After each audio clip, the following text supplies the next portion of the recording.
Ok, il y a au moins 200. Donc, je vais me présenter aussi pour les autres qui Merci. écoutent sans savoir qui je suis.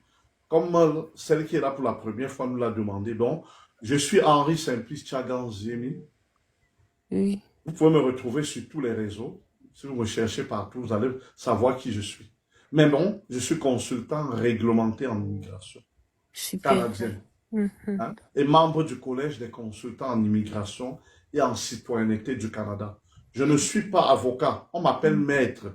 Ceux qui m'appellent maître, vous allez me créer des problèmes au Canada parce que le terme maître est réservé aux avocats. Je ne Oh, suis pas avocat, bien que je détienne une maîtrise en droit. Alors, j'ai une maîtrise en droit de l'Université de Douala au Cameroun, mon pays, et un baccalauréat en droit de l'Université Laval au Québec. Mais je ne suis pas maître. C'est en Afrique qu'on m'appelle maître, ceux qui ont eu l'habitude de m'appeler maître parce que j'ai une maîtrise et parce que j'ai travaillé dans des cabinets. Au Canada, ce n'est pas approprié. La différence entre un avocat et un consultant, c'est que l'avocat peut tout faire. Ça veut dire que si vous voulez divorcer demain, vous pouvez m'appeler. Vous pouvez appeler l'avocat. Si vous voulez l'immigration, vous appelez le même avocat. Oh, s'il y a un crime chez vous, vous appelez cet avocat. Alors que moi, en tant que consultant, j'ai choisi pour créneau de ne faire que ce qui a rapport au voyage pour le Canada, au papier, bref, à l'immigration, aux demandes d'asile. Voilà ce que je fais du matin au soir. Donc, si vous avez un problème, même si j'ai la réponse à votre question, je ne suis pas censé vous répondre parce que la loi ne me permet pas de répondre aux questions sur les divorces, même comme je l'ai écrit, même comme je l'ai étudié à l'école. Hein? Donc, c'est la différence fondamentale.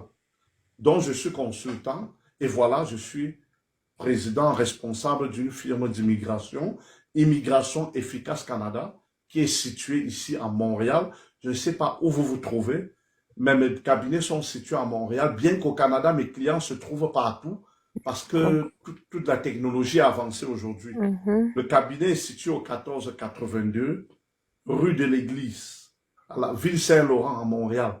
Ok. 1482 rue de l'Église, c'est au métro du collège. Le métro le plus près, c'est le métro du collège. J'aime les gens qui parlent langue, hein, sans tribalisme.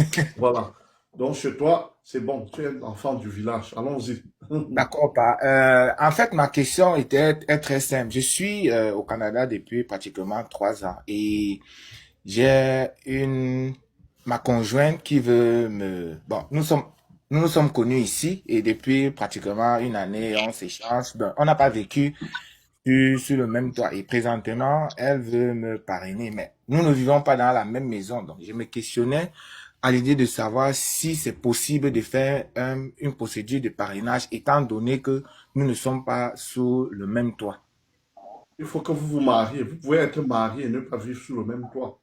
Mais si vous êtes conjoint de fait, il faut vivre sous le même toit actuellement ou avoir vécu au moins un an ensemble. D'accord. Vous pouvez avoir vécu un an ensemble et ensuite vous vous séparez physiquement, mais pas intellectuellement et sentimentalement. Ça veut dire que vous êtes toujours conjoint. Mais il faut prouver que vous avez vécu sous le même toit un an. Sinon, vous vous mariez et vous pouvez ne pas vivre sous le même toit. D'accord. Et si, donc ça veut dire, si je comprends clairement, que si on se marie, même si on ne vit pas sur le même toit, peu importe, ça peut Elle peut passer. vous parrainer, on n'est pas obligé de vivre ensemble, mais ça crée une suspicion. Donc, il faut pouvoir prouver pourquoi vous ne vivez pas sur le même toit. Ce n'est pas juste l'acte de mariage. Hein? L'agent qui traite le dossier veut vérifier et regarder si ce n'est pas un mariage factice, si ce n'est pas un mariage blanc. Hein? Donc, D'accord. si vous ne vivez pas sur le même toit, il faut prouver beaucoup. Pourquoi? Hein? D'accord. Et si j'apporte les preuves, par exemple, du le fait que j'étudie ici, je travaille, Oui, c'est c'est pour tout ça que ça je que ne vous peux devez pas. amener, mais comme je dis, ce n'est pas l'idéal, mais ça peut se faire. Hein? Vous devez avoir des choses communes. Il faut prouver que le couple est authentique, que c'est un vrai couple. Présentement, elle est aussi préposée pour le CIUS ici à Québec et son permis expire demain, son permis de travail parce qu'elle avait un permis ouvert, un permis, on appelle ça comment, on l'a, vulnérable de 1 an et ça expire demain. Donc du coup, elle veut savoir et aussi elle est mariée donc pour moi un Québécois. Donc elle a fait la demande de parrainage. Donc elle ne sait pas trop si elle doit continuer à travailler ou alors doit d'abord s'arrêter puisque son permis expire demain, mais son employeur lui a fait comprendre qu'elle peut continuer à travailler et que il va soumettre son document, je ne sais pas trop quoi, au gouvernement pour accélérer la procédure puisqu'elle a été déjà attirée du bassin Arima. Elle est un peu confuse, elle ne sait pas si elle continue ou pas le travail ou elle peut y aller. C'est faux, elle n'a pas le droit de travailler puisqu'elle n'a plus de permis et elle n'a pas soumis un autre permis. L'employeur aurait dû faire un autre permis pour elle pour lui permettre de travailler pendant que l'autre, on attend une réponse pour l'autre. Mais ça n'a rien à voir avec Arima. Lorsqu'on n'a pas de permis, même si Arima a avancé, ça n'a pas donné droit à un permis. C'est faux, elle n'a pas le droit de travailler. Si elle veut tricher avec l'employeur, qu'elle triche doucement. J'espère qu'il est au courant, donc c'est faux, elle n'a pas le droit. Parce que son employeur lui a demandé de continuer à travailler, qu'il n'y a pas de problème. Il n'y a pas de problème pour eux, donc ils sont dans le travail au noir. Non, non, non, non. Elle sera payée comme Oui, on a l'habitude de payer. oui, mais je dis c'est au noir parce qu'elle n'est plus. Alors, sur quelle base elle travaille? Elle n'a pas de permis. Sur quelle base elle va travailler?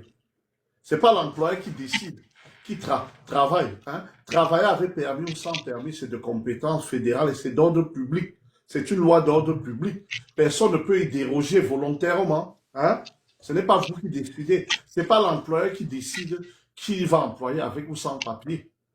Oui, mais monsieur Henri, est-ce que ça va déranger si ça demande de procédure? Si elle continue à travailler, est-ce qu'elle aura des problèmes par la suite? Quand vous violez la loi, ça doit déranger. Ne me dites pas que, comme certains disent, je connais quelqu'un qui avait fait ça et il a quand même eu la résidence. Ce n'est pas parce que celui-là est passé dans les mailles du filet, on n'a pas vérifié, que vous passerez aussi qu'il faut violer la loi. Donc, ça devrait jouer dans sa résidence normalement. On n'a rien à voir avec ceux-là qui prennent votre argent, qui vous font croire que vous allez voyager et vous ne voyagez jamais.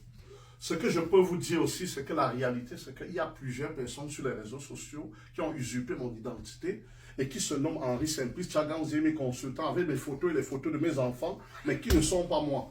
Donc, chaque fois que vous voulez faire une procédure, allez sur le site internet, trouvez Immigration Efficace Canada. Rassurez-vous! Rassurez-vous que vous êtes avec moi. Alors, quelqu'un qui est sur le marché depuis aussi longtemps ne peut pas être fait de l'arnaque. Et on ne sait jamais. Si qui que ce soit vous dit quoi que ce soit, nous concernant, venez vous rembourser. Venez nous voir parce que chez nous, on n'arnaque pas chez Immigration Efficace Canada. Arnaquer ne veut pas dire que vous n'avez pas eu le visa. Ça peut arriver qu'on n'ait pas de visa, mais ce n'est pas une arnaque.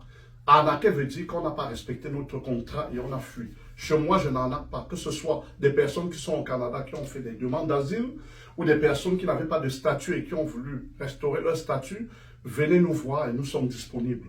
Au Cameroun, nous avons des bureaux un peu partout. Je les ai dit, de Banda, Bonamoussa dit, jusqu'à Yaoundé Bafoussam, bref, Yaoundé Bafoussam, en Afrique. Vous avez tous les numéros sur le site internet. Mais gardez-vous de ne pas donner de l'argent à n'importe qui, parce qu'il y a des gens qui ont envoyé l'argent en Côte d'Ivoire, au Tchad, au Gabon, en mon nom. Même au Canada, il y a des gens qui ont eu des rendez-vous au restaurant. Immigration Efficace Canada au Canada est situé au 1482 rue de l'Église, bureau 100. Il y a des gens qui sont au Canada, qui se sont fait arnaquer et ils ont remis de l'argent aux gens dans un restaurant ou dans des bureaux ailleurs parce qu'ils n'ont pas su comment chercher. Donc faites attention, beaucoup d'arnaques sur Internet. Le bureau est situé au métro du collège. Vous sortez du métro du collège, c'est à 2 minutes du métro. Et pour plus de renseignements, appelez à ces différents numéros. Nous, on va vous répondre. Et pour plus de renseignements, allez sur notre compte TikTok, allez sur notre compte Instagram. Nous sommes sur tous les réseaux sociaux. Alors, avec chez nous, aujourd'hui, un homme comme M. Fingon, qui est un homme fiable, que vous reconnaissez tous, je crois qu'il ne viendra pas vendre son image pour rien. Jamais de la vie. Il ne viendra pas. Et si vous décidez, si vous avez été arnaqué par nous, comme des gens viennent souvent dire bandits, contactez Fingon.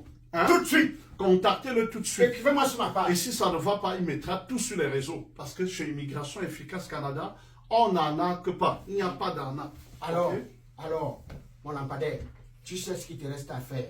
Venir au Canada, ce n'est plus chose impossible. Grâce à nous, sous-entend que tu es au Canada. On appelle juste si tu as quelques informations qui t'échappent. On va te dire ce qu'il y a à lui faire. Ciao.